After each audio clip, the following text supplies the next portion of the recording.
eu comecei a dar entrevista 6, 7 vezes por dia. Então, o tempo todo eu estava na Bandeirantes, na Globo, na Manchete, SBT. Ela tinha emprestado dinheiro para um colega que o filho estava com leucemia e 20 mil viraram 80, 80 viraram 400 mil, e essa foi minha primeira cliente. E de repente a minha missão era processar os bancos que até então não tinham sido tocados. Você deveria respeitar os garçons, né? Aquilo ali era o primeiro contato com os primórdios, né? Os primitivos haters, né? Que estavam começando a surgir ali. Eu falei, eu realmente não acredito no que essa senhora está dizendo. O advogado, ele não é pago para tentar. Todo mundo fala, advocacia é uma profissão, meio, você tem que levar a pretensão resistida ao poder judiciário. Não, se você não vencer, você não vai ter clientes. Então, o primeiro motivo da nossa vamos dizer assim, autoridade e da divulgação do nosso nome foi as vitórias que a gente acumulou.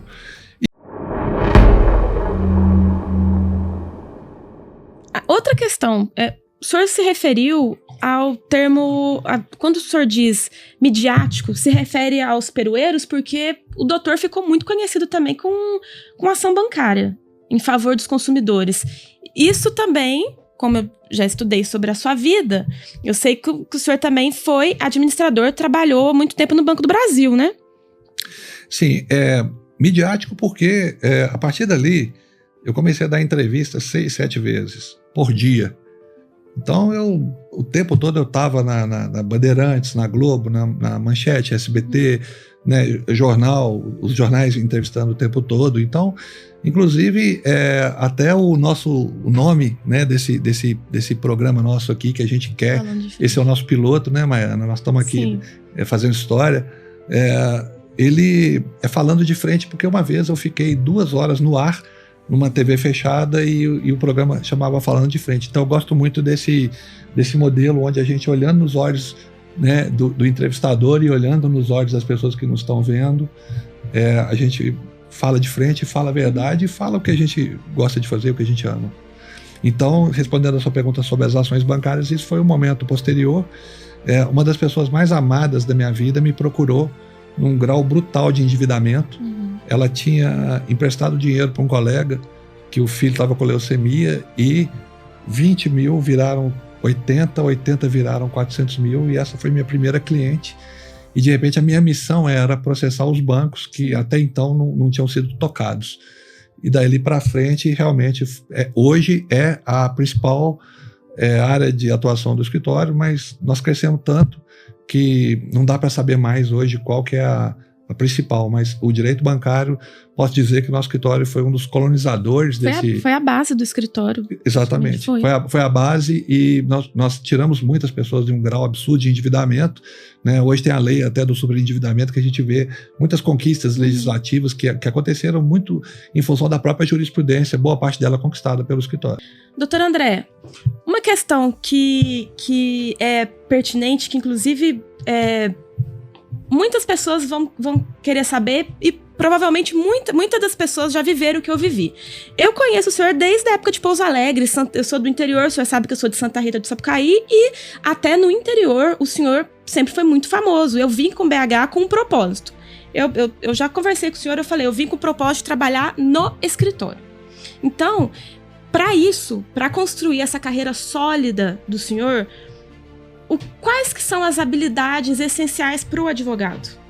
Maera, primeiro é o seguinte, foi até interessante, porque há mais ou menos uns 15 dias eu achei um e-mail, né, um e-mail seu, onde você, dentro do escritório já, e tá aí uma pessoa que nunca precisou, né, mas você manda um e-mail para mim, uma avaliação que você fez da empresa, que o teu sonho era trabalhar no escritório, e era trabalhar comigo, e isso para mim foi muito bacana. A gente, no processo nosso de seleção, a gente recebe uma tietagem de pessoas que realmente querem, mas você, além de querer, você é muito a face do escritório, você parece muito com o escritório, né? Você é meio doidinha, né? Doidinha no bom sentido. Lembrando que são 4 fases de processo seletivo, não é qualquer um que entra. Não, e na sua época, hoje até ele sofreu alterações, na época que você fez ele era muito mais difícil, né? Hoje até mesmo, né? Não estou falando que a gente está colocando pessoas menos preparadas na equipe, mas na sua época realmente quem entrava era como você né? Como, né, alguns colegas nossos que estão desde a época sua aí, pessoas assim sensacionais. Bom, Maiana, você sabe que o escritório, a gente trabalha em ações que são ações o tempo todo. Por exemplo, nós advogamos aquela questão do viaduto, né, do viaduto que caiu em cima de uma van. Recentemente nós advogamos num caso, estamos advogando ainda num caso de uma acusação de pedofilia numa escolinha. Uhum. Enfim, nós trabalhamos com casos midiáticos e raramente eu apareço, né? Isso é uma crítica que muitos clientes fazem, né, de eu não aparecer. É uma escolha minha, foi uma escolha, né, de eu realmente manter a minha privacidade, e até mesmo porque eu acho que quando o advogado começa a conversar demais, ele começa a prejudicar o cliente, tá? Sim. Como, por exemplo, advogados, às vezes, que vão dar entrevistas e acabam lesando o cliente dele. O advogado tem que falar nos autos, né, na minha opinião. Mas uma coisa que ajudou pra caramba, na verdade, eu acho que tem uma piadinha que a gente conta na faculdade, né? Na verdade, é uma piadinha extremamente sem graça, que quando o filho chega pro pai e fala: pai, eu tô arrasado. O filho tinha acabado de formar em direito, né? O primeiro caso dele, fala: pai, eu tô arrasado, eu perdi a ação. Né? Aí o pai vira pro filho e fala assim: na verdade, filho, você não perdeu nada, quem perdeu foi o cliente, olha aqui, os honorários dele estão aqui com a gente. Então, é uma piada sem graça e que demonstra um total desconhecimento da nossa profissão de advogado. Uhum. O advogado, ele não é pago para tentar. Todo mundo fala, advocacia é uma profissão meio, você tem que levar a pretensão resistida ao poder judiciário. Não. Se você não vencer, você não vai ter clientes. Então, o primeiro motivo da nossa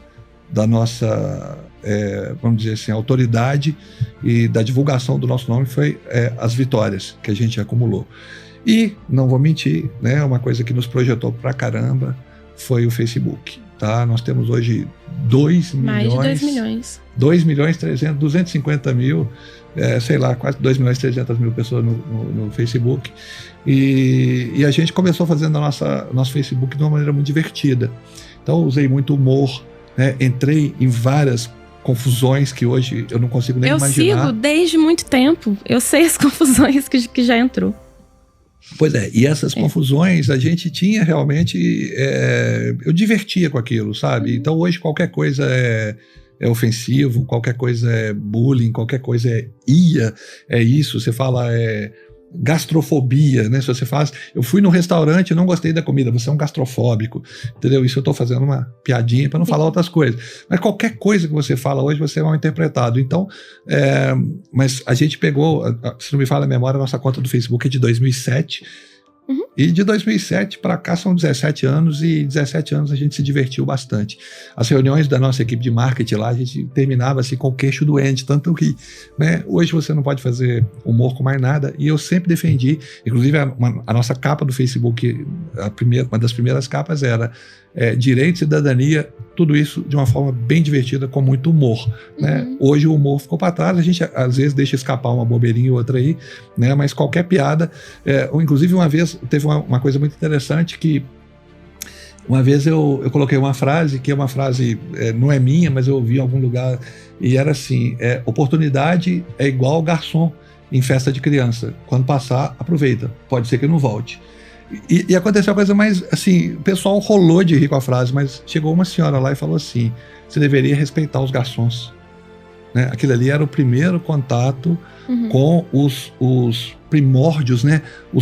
Os primitivos haters, né?